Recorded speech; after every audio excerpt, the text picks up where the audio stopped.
From our archives, the Billy Graham Classics. আমি আপনাকে অনুরোধ করছি আপনি আমার সাথে আদিপুস্তক 3য় অধ্যায়টি খুলুন। আমরা 21 থেকে 24 পদ দেখব। আর সদাপ্রভু ঈশ্বর কহিলেন, দেখো, মনুষ্য সৎ সৎ জ্ঞান প্রাপ্ত হইবার বিষয়ে আমাদের একের মতো হইল। এখন পাছে সে হস্ত বিস্তার করিয়া জীবন বৃক্ষের ফলও পাড়িয়া ভোজন করে ও অনন্তজীবী হয়। এই নিমিত্ত সদাপ্রভু ঈশ্বর তাহাকে এদনের উদ্যান হইতে বাহির করিয়া দিলেন, যেন তিনি যাহা হইতে গৃহীত সেই মৃত্তিকাতে কৃষিকর্ম করেন। এইরূপে ঈশ্বর মনুষ্যকে তাড়াইয়া দিলেন এবং জীবন বৃক্ষের পথ রক্ষা করিবার জন্য এদনস্থ উদ্যানের পূর্ব দিকে করুবগণকে ও ঘূর্ণায়মান তেজময় খড়গ রাখিলেন। অন্যভাবে বললে, ঈশ্বর মানুষকে জীবনের গাছ থেকে দূরে সরিয়ে রেখেছিলেন, কারণ যদি মানুষ সেই গাছের ফল খেয়ে ফেলত, সে তার পাপের মধ্যে চিরকাল বেঁচে থাকত, পরিত্রাণের কোনো আশা ছাড়াই। মনে করুন, হিটলার যদি জীবন বৃক্ষের ফল খেয়ে চিরজীবী হয়ে যেত, তাহলে হাজার হাজার বছর ধরে আমাদের একজন হিটলার থাকত, আর অনেক হিটলারের জন্ম হতো এবং তারা পৃথিবীকে শাসন করত। তাই ঈশ্বর মৃত্যুকে পাঠালেন। এটি ছিল একদিকে বিচার, আবার অন্যদিকে আশীর্বাদ, কারণ প্রতিটি প্রজন্ম আসে এবং মারা যায়, আর একটি নতুন প্রজন্ম জন্ম নেয়। পৃথিবীর সব হিটলাররাও একসময় মারা যায়। জ্ঞানী রাজা সলোমন লিখেছেন উপদেশক 3 অধ্যায় 2 পদে, জন্মের সময় আছে, আবার মৃত্যুরও সময় আছে। ইব্রিয় 9 অধ্যায় 27 পদে বলা হয়েছে, মানুষের জন্য একবার মৃত্যু নির্ধারিত, তারপর রয়েছে বিচার। পাপের ফলস্বরূপ মৃত্যু এসেছে। একজন মানুষের মাধ্যমে পাপ জগতে প্রবেশ করেছে এবং পাপের মাধ্যমে এসেছে মৃত্যু। আদম ও হওয়ার পাপের কারণে মানব জাতির উপর মৃত্যুর অভিশাপ নেমে এসেছিল। এটি ঈশ্বরের মূল পরিকল্পনার অংশ ছিল না। ঈশ্বর মানুষকে অনন্ত জীবনের জন্য সৃষ্টি করেছিলেন। মৃত্যুর অর্থ হল শরীর এবং আত্মার বিচ্ছেদ। মৃত্যু শুধু দেহের অবসান নয়, ঈশ্বরের থেকে আত্মিক বিচ্ছেদেরও প্রতীক। যারা খ্রিস্টে নেই তাদের জন্য এটি চিরন্তন বিচ্ছেদের পথ খুলে দেয়। পাপের বেতন হলো মৃত্যু, আর এই মৃত্যু হলো মানব জাতির উপরে শাস্তি। মৃত্যুর ভয়, কষ্ট, অনিশ্চয়তা মানব জীবনের সবচেয়ে বড় অভিশাপগুলোর একটি। মানুষ সাধারণত মৃত্যুকে নিয়ে কথা বলতে চায় না। কেন? স্যার উইনস্টন চার্চিল একবার বলেছিলেন, বয়স বাড়ার সাথে সাথে মানুষ বেশি ঘুমাতে চায়, আর এক সময় সে চিরকাল ঘুমিয়ে যায়। জীবনের অনেক পথ আছে, কিন্তু সব পথ মৃত্যুর দিকেই নিয়ে যায়। আমরা সবাই জানি আমাদের একদিন মরতে হবে। আমি আপনাকে প্রশ্ন করতে চাই, আপনি কি মরতে প্রস্তুত? আপনি কি কখনো মৃত্যুর জন্য কোনো প্রস্তুতি নিয়েছেন? হতে পারে আপনি আর্থিক দিক থেকে প্রস্তুতি নিয়েছেন, কিন্তু আপনার আত্মা, আপনার প্রাণ যেটা চিরকাল বেঁচে থাকবে, আপনি কি সেটার জন্য কিছু ভেবেছেন? আপনি কি আত্মাকে বাঁচানোর জন্য কিছু ব্যবস্থা করেছেন? হয়তো আপনি মাঝে মাঝে এটা নিয়ে ভাবেন, কিন্তু প্রিয় মানুষদের ছেড়ে যাওয়ার ভাবনা অনেক কষ্ট দেয়। অনেকের কাছে মৃত্যু শুধু জীবনের একটি সময় নয়, এটা একটা বিশাল প্রশ্নচিহ্ন। মৃত্যু এক অজানা ভবিষ্যৎকে সামনে নিয়ে আসে, আর আমরা নিজেদের প্রশ্ন করি, কেন এই মৃত্যু? আমোস তার 4 অধ্যায় 12 পদে বলা হয়েছে, তোমার ঈশ্বরের সহিত সাক্ষাৎ করিতে প্রস্তুত হও। আপনি কি তাই প্রস্তুত ঈশ্বরের সামনে দাঁড়াতে? আজ আমরা মৃত্যুর বাস্তবতাকে লঘু করতে চাই। আমরা এ বিষয়ে কথা বলতে চাই না। কেউ কেউ তো এ নিয়ে ভাবতেই চায় না। তাই আমরা অনেক কসমেটিক ব্যবহার করি সৌন্দর্য বাড়াতে, আর একটি মিথ্যা যৌবন খুঁজতে থাকি। কিন্তু আমি আজ আপনাদেরকে মনোবিদ, সমাজবিজ্ঞানী বা চিকিৎসকদের নয়, বাইবেলের দিক থেকে মৃত্যু কি সেটা বোঝাতে চাই। পবিত্র বাইবেল বলছে, মৃত্যু হলো মানুষ এবং ঈশ্বরের শত্রু। পৌল লিখেছেন 1 করিন্থীয় 15 অধ্যায় 26 পদে, শেষ শত্রু যে মৃত্যু, সেও বিলুপ্ত হবে। এটি ঈশ্বরের শত্রু, কারণ ঈশ্বর কখনোই চাননি মানুষ মরুক। যখন ঈশ্বর আমাদের সৃষ্টি করলেন, তার উদ্দেশ্য ছিল যেন আপনি চিরকাল বেঁচে থাকতে পারেন। কিন্তু আমরা তার বিধান ভেঙে ফেললাম, আমরা তার বিরুদ্ধে বিদ্রোহ করলাম। ঈশ্বর বলেছিলেন, যেদিন তোমরা এই সৎ সৎ জ্ঞানদায়ী বৃক্ষের ফল ভোজন করিবে, সেই দিন তোমরা মরিবেই মরিবে। তিনি তার কথা রাখতে বাধ্য ছিলেন। পাপ, যন্ত্রণা, রোগ কিংবা মৃত্যু, এই সব কিছু মানব জাতির জন্য ঈশ্বরের মূল পরিকল্পনার অংশ ছিল না। মৃত্যু ছিল পাপের শাস্তি। যখন তিনি বলেছিলেন তুমি অবশ্যই মরবে, আর সেই বিচার এসেছিল তুমি মাটি এবং মাটিতেই ফিরে যাবে। পবিত্র বাইবেল আমাদেরকে শেখায় এই মৃত্যুর শত্রু ইতিমধ্যে পরাজিত হয়েছে। হ্যাঁ, ইতিমধ্যে সে পরাজিত। পৌল লিখছেন 1 করিন্থীয় 15:55 মৃত্যু জয়ে কবলিত হইল। মৃত্যু তোমার জয় কোথায়? মৃত্যু তোমার হুল কোথায়? যিশুর মৃত্যু ও পুনরুত্থানের মাধ্যমে তিনি বলেছেন, আমি মরিয়াছিলাম, আর দেখো আমি যুগ পর্যায়ে যুগে যুগে জীবন্ত, আর মৃত্যুর ও পাতালের চাবি আমার হস্তে আছে। ভাবুন একবার, মৃত্যুর চাবি, পাতালের চাবি সবই তার হাতে রয়েছে। আমি মরেছিলাম, প্রভু যিশু সত্যি ক্রুশে মৃত্যুবরণ করেছিলেন। এখন বলছেন আমি চিরকাল জীবিত। তিনি মৃত্যুর পর পুনরুত্থিত হয়েছেন এবং অনন্তকাল জীবিত আছেন। তারপর তিনি বলছেন আমার কাছে মৃত্যু ও পাতালের চাবি রয়েছে। এটি বোঝায় মৃত্যু ও পাতালের উপর এখন যিশু পূর্ণ কর্তৃত্ব করছে। আগে শয়তান ছিল মানুষের মৃত্যু ও পাতালের আতঙ্ক, কিন্তু এখন যিশু সেই আতঙ্কের মূল চাবি নিজের হাতে নিয়েছেন। তিনি চাইলে কাউকে মৃত্যু থেকে বাঁচাতে পারেন এবং পাতাল থেকে উদ্ধার করতেও পারেন। এই মৃত্যুর পরাজয় কেমন? পৌল একে তুলনা করেছেন একটি বিষাক্ত পোকার সাথে, যা দংশন সরিয়ে নেওয়া হয়েছে। তিনি বলেন মৃত্যুর দংশন হলো পাপ। এখন আমি আপনাকে অনুরোধ করব, মৃত্যু নিয়ে ভাবুন, বিশেষ করে সেই ব্যক্তির জন্য যিনি খ্রিস্টকে চেনেন না, অবিশ্বাসীদের জন্য। আজকাল কেউ কেউ এরকম গান করছে, আমি যখন মরব প্রার্থনা করি যেন নরক না থাকে। কিন্তু বাইবেল শেখায় একটা বিচার আসবেই। আপনি যদি বাইবেল পড়েন, নরক সম্পর্কে বহু উল্লেখ খুঁজে পাবেন। এটা বিস্ময়কর যখন কোনো প্রচারক এই নরক নিয়ে কথা বলতে চায় না। পবিত্র বাইবেলে এই নরক সম্পর্কে বহুবার উল্লেখ করা হয়েছে, আর সবচেয়ে বেশি নরক সম্পর্কে বলেছিলেন যীশু খ্রিস্ট। বাইবেলের অন্য যে কোনো ব্যক্তির চেয়ে বেশি। নরক থাকা মানে হলো ঈশ্বরের উপস্থিতি থেকে চিরবিচ্ছিন্নতা। এখন নরক কি? আমি আপনাকে আমার মনের কল্পনার কথা বলবো না, আমি আপনাকে ভয় দেখাবো না। তবু আমি আপনাকে বলতে চাই বাইবেল আমাদেরকে কি বলে নরক সম্পর্কে। বাইবেল অনুযায়ী নরক সম্পর্কে 3টি শব্দ আছে, যা আমি সংক্ষেপে ব্যাখ্যা করব। প্রথমটি হলো আগুন। ইব্রিয় 12তে বলা হয়েছে আমাদের ঈশ্বর একটি ভস্মকারী আগুন। কিন্তু বাইবেল আমাদের শেখায় আগুন অনেক সময় প্রতীকী অর্থেও ব্যবহৃত হয়। যাকব 3:6 বলা হয়েছে আমাদের জিহ্বা নরকের আগুন দ্বারা প্রজ্বলিত। এর মানে আক্ষরিক আগুন নয়, এটি একটি প্রতীক। যিশু নিজেও বারবার এই প্রতীক ব্যবহার করেছেন। আমি বিশ্বাস করি এই আগুন হলো ঈশ্বরের জন্য এক অদৃশ্য তৃষ্ণা, যা কখনোই নেভানো যাবে না।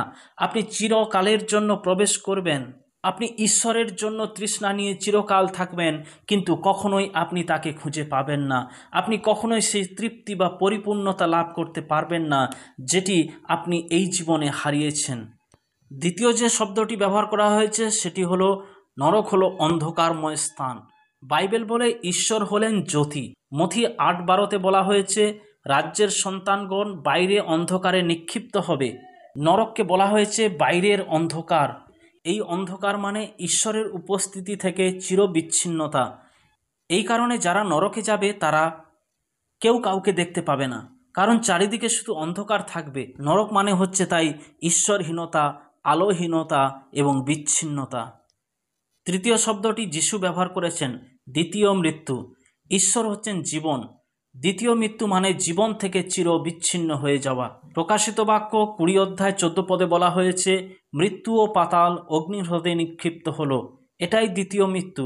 প্রথম মৃত্যুর সময় আপনার দেহ মারা যায়, কিন্তু তখনও আপনার আত্মা থাকে, আপনার চেতনা জীবিত থাকে।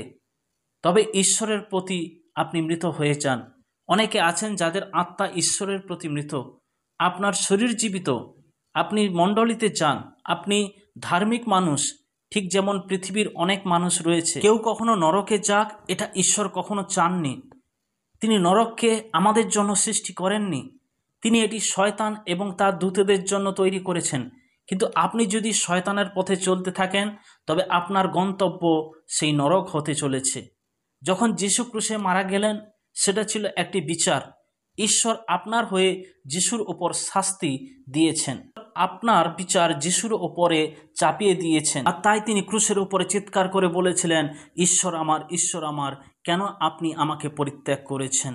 সেই ভয়ানক মুহূর্ত যেখানে পিতা ও পুত্রের মধ্যে বিচ্ছেদ ঘটল, যিশু নরকের যন্ত্রণা গ্রহণ করলেন। তিনি সেই মুহূর্তে মানবজাতির পক্ষে সব যন্ত্রণা সহ্য করলেন। তিনি এটি আপনার জন্য করলেন, কারণ তিনি আপনাকে ভালোবাসেন। এবং এখন ঈশ্বর আপনাকে বলছেন, আপনার পাপের জন্য অনুতাপ করা দরকার, আপনার পাপ থেকে ফিরে আসা দরকার এবং তাকে আপনার হৃদয়ে প্রভু ত্রাণকর্তা রূপে গ্রহণ করা দরকার। প্রভু যিশুর মৃত্যু ছিল একটি বিচার। বাইবেল বলে ঈশ্বর চান যেন সবাই উদ্ধার পায়, সমস্ত নারী পুরুষ যেন উদ্ধার পায়। এটাই ঈশ্বরের আকাঙ্ক্ষা। তিনি এতটাই চান যে তিনি তার পুত্রকে দিয়েছেন আপনার জন্য ক্রুশে মরতে। ঈশ্বরের আকাঙ্ক্ষা এই নয় যে আপনি ধ্বংস হয়ে যান, বরং তার ইচ্ছা যেন আপনি মুক্তি পান। আপনার কাছে একটি সিদ্ধান্ত নেওয়ার এখন সময় এসেছে। পবিত্র বাইবেল বলে, যখন কেউ খ্রিস্টকে বিশ্বাস করে, বলছে তার আর দণ্ডাজ্ঞা নাই। আপনার জন্য কোনো নরক নেই। আপনি অনন্তকাল যাবৎ খ্রিস্টের সঙ্গে যুগে যুগে বাস করতে চলেছেন। যীশু খ্রিস্ট তার মৃত্যুর মাধ্যমে মৃত্যুকে ধ্বংস করেছেন। আমরা আর মৃত্যুকে ভয়ের রাজা বলে মনে করি না। পৌল বলেছে, আমার আকাঙ্ক্ষা আছে খ্রিস্টের সঙ্গে চলে যাওয়ার, যা বর্তমান জীবনের থেকে অনেক ভালো। তিনি বলেছিলেন, খ্রিস্টের সঙ্গে থাকা এই জীবনের থেকেও ভালো, আমি তার সঙ্গে থাকতে চাই। এই কথাটি পৌল নিজেই বলছেন। তিনি কেন বলছেন? তিনি কি অনেক কাজ করেছেন বলে, নাকি খ্রিস্টের জন্য অনেক কষ্ট সহ্য করেছেন বলে? তিনি প্রস্তুত ছিলেন, কারণ বহু বছর আগে তিনি দামাস্কাসের পথে খ্রিস্টের সাক্ষাৎ পেয়েছিলেন এবং তার সঙ্গে এক বাস্তব অভিজ্ঞতা হয়েছিল।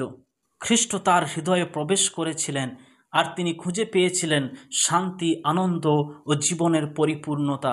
তিনি খুঁজে পেয়েছিলেন জীবনের আসল উদ্দেশ্য ও অর্থ, যেই মুহূর্তে তিনি খ্রিস্টের সঙ্গে সাক্ষাৎ করেছিলেন। খ্রিস্ট বিশ্বাসের চূড়ান্ত সাফল্য হল মৃত্যুর ওপর বিজয়। বিশ্বাসীদের জন্য শারীরিক মৃত্যু কেবল একটি রূপান্তর। পৃথিবীর জীবনকে পরিত্যাগ করে যিশুর সাথে স্বর্গীয় জীবনে চিরকালের জন্য প্রবেশ করা। এটা যেন একটা দরজা দিয়ে পার হয়ে যাওয়া, একটা ঘর ছেড়ে আরেকটি বড় ঘরে, আরও সুন্দর মহিমাময় ঘরে প্রবেশ করা। এই রূপান্তর, যাকে আমরা বলি মৃত্যু।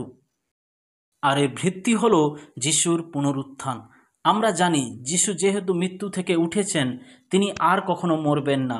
মৃত্যু আর তার ওপর কোনো অধিকার নেই। রোমিও 6 তাই বলে, আদমে যেমন সবাই মরে, তেমনি খ্রিস্টে সবাই জীবিত হইবে। আপনি যদি যিশুকে জানেন, তাহলে আপনি কখনো মরবেন না। আমি আমার একটি বইতে লিখেছি, আমি বিশ্বাস করি একটি মৃত্যুর দূত আছে। তিনি এসে আপনাকে হাত ধরে যিশুর উপস্থিতিতে নিয়ে যাবেন। একজন বিশ্বাসীর জন্য মৃত্যু একটি আশীর্বাদ। প্রভুতে যারা মৃত তারা ধন্য। খ্রিস্টে যারা আছে তাদের জন্য মৃত্যু হলো এই কষ্টময় পৃথিবী থেকে মুক্তি ও স্বর্গীয় বিশ্রামে প্রবেশ করার দরজা। আমি বিশ্বাসীদের মৃত্যু দেখেছি, আর দেখেছি যারা যিশুকে জানে না তাদের মৃত্যু। এই দুইটির মধ্যে বিশাল পার্থক্য আছে। আজকাল মানুষ এতটাই নেশাগ্রস্ত অবস্থায় মারা যায় যে তাদের শেষ কথা শোনা যায় না। কিন্তু আমি অনেক মানুষকে শুনেছি যারা মৃত্যুর সময় গান গাইছে। প্রভু যিশু বলেছিলেন যে আমার উপর বিশ্বাস করে সে কখনো মরবে না। আপনি কি এতে বিশ্বাস করেন? তিনি আত্মিক মৃত্যুর কথা বলেছিলেন। একজন নাস্তিক জীবনকে দেখে নিরাশার শেষ রূপে, কিন্তু একজন খ্রিস্ট বিশ্বাসী দেখে এক অনন্ত আশার সূচনা বলে। যিশুতে মৃত্যু বিশ্বাসীদের জন্য চূড়ান্ত মুক্তি নিয়ে আসে। যারা যিশুকে চেনে না তারা হয়তো এটি চাইবে না, তারা হয়তো পাপের মধ্যে বাঁচতে চাইবে। বাইবেল বলছে আমরা এখন দুই জগতের নাগরিক। আমি যেমন একজন মার্কিন নাগরিক, তেমনি আমি স্বর্গেরও নাগরিক, এবং আমি সেখানে যাচ্ছি। আর বেশি দিন বাকি নেই। আমার জীবনের বড় অংশ শেষ। আমার রেকর্ড ইতিমধ্যে লেখা হয়ে গেছে। আমার হাতে আর খুব বেশি সময় নেই, আমি সেটা জানি। আমরা সবাই একদিন মৃত্যুবরণ করব। আমি সেটা থেকে পালিয়ে যেতে চাই না, আমি তার মধ্য দিয়ে যেতে চাই, কারণ আমি খ্রিস্টের সঙ্গে চিরকাল থাকা পছন্দ করি। প্রথম যোহন 3:2 বলছে, আমরা তার মতো হব, কারণ আমরা তাকে তিনি যেমন আছেন তেমনই দেখব। এই পৃথিবীর কষ্ট, এই শারীরিক সীমাবদ্ধতা সব কিছু পেরিয়ে আমরা পৌঁছে যাব গৌরবের স্থানে। আমরা তার মতো হব, তাকে দেখব যেমন তিনি আছেন, তার মহিমার চিরকালে আমরা বাস করব। নেপোলিয়ন একবার বলেছিলেন, আমি আমার সময়ের আগে মারা যাচ্ছি, আর আমার দেহ মাটিতে ফেরত যাবে কীটপতঙ্গের খাদ্য হয়ে যাওয়ার জন্য। এটাই মহাবীর নেপোলিয়নের শেষ পরিণতি ছিল। কিন্তু এটা কতটাই না ভিন্ন ইয়োবের কথার তুলনায়। ইয়োব লিখেছেন, কিন্তু আমি জানি আমার মুক্তিকর্তা জীবিত, তিনি শেষে ধূলির উপরে উঠিয়া দাঁড়াইবেন, আর আমার চর্ম এইরূপে বিনষ্ট হইলে পর তবু আমি মাংসবিহীন হইয়া ঈশ্বরকে দেখিব। আমি মুখোমুখি তাকে দেখার আশায় রয়েছি। একটি পুরনো প্রার্থনা আছে, হে প্রভু, আমার শেষ মুহূর্তটি যেন আমার সর্বশ্রেষ্ঠ মুহূর্ত হয়। পৌল বলেছিল, আমি ভালো লড়াই করেছি, আমি দৌড় শেষ করেছি, আমি আমার বিশ্বাস রক্ষা করেছি। আমি আপনাকে আজ জিজ্ঞাসা করতে চাই, আপনি কি প্রস্তুত? আপনাকে কি করতে হবে? প্রিয় মা বাবা, ভাই ও বোনেরা, এই পৃথিবীতে আমরা জানি না কখন কার চলে যাওয়ার সময় আসবে। আপনি এই রাস্তায় বেরোবেন, আপনি জানবেন না কি হবে, কিন্তু আপনি যদি বিশ্বাসী হন, আপনি জানবেন এই মৃত্যু হলো আরেকটি জীবনের সূচনা মাত্র। কিন্তু আপনি যদি যিশুকে বিশ্বাস না করেন, তাহলে আপনার কিছু করণীয় রয়েছে, আপনাকে প্রস্তুত নেওয়ার দরকার রয়েছে। বাইবেল প্রথমত শিক্ষা দেয় আপনাকে আপনার পাপের জন্য অনুতাপ করতে হবে। এই অনুতাপ মানে কি? এই অনুতাপ মানে হচ্ছে মন পরিবর্তন, ঈশ্বরের প্রতি ফিরে আসা, এটা স্বীকার করা যে আপনি একজন পাপী এবং ঈশ্বরের ন্যায় বিচার আপনার উপর নেমে আসছে। কিন্তু আপনি যদি যিশুর ক্রুশের দিকে তাকান, বুঝবেন তিনি আপনার জন্য মৃত্যুবরণ করেছেন। আপনাকে সেই যিশুর ক্রুশের সামনে আত্মসমর্পণ করতে হবে, নিজেকে সঁপে দিতে হবে। দ্বিতীয়ত, আপনাকে বিশ্বাস করতে হবে। বিশ্বাস মানে শুধু মস্তিষ্ক দিয়ে নয়, এর অর্থ আপনার সমস্ত সত্তাকে খ্রিস্টের হাতে সমর্পণ করতে হবে, তাকে ত্রাণকর্তা ও প্রভুরূপে গ্রহণ করতে হবে। তৃতীয়ত, আপনাকে তার অনুসরণ করতে হবে, তার সেবা করতে হবে। আপনি কি তা করতে প্রস্তুত? যা আপনি জেনেছেন সেটা সকলের সামনে স্বীকার করুন। যিশু বলছেন, অতএব যে কেহ মনুষ্যদের সাক্ষাতে আমাকে স্বীকার করে, আমিও আপন স্বর্গস্থ পিতার সাক্ষাতে তাহাকে স্বীকার করিব। কিন্তু যে কেহ মনুষ্যদের সাক্ষাতে আমাকে অস্বীকার করে, আমিও আপন স্বর্গস্থ পিতার সাক্ষাতে তাহাকে অস্বীকার করিব। প্রিয়জনেরা, অবিশ্বাসীদের জন্য মৃত্যু একটি ভয়ঙ্কর অভিশাপ, কারণ এটি তাদের ঈশ্বর থেকে চিরকালের জন্য বিচ্ছিন্ন করে দেয়।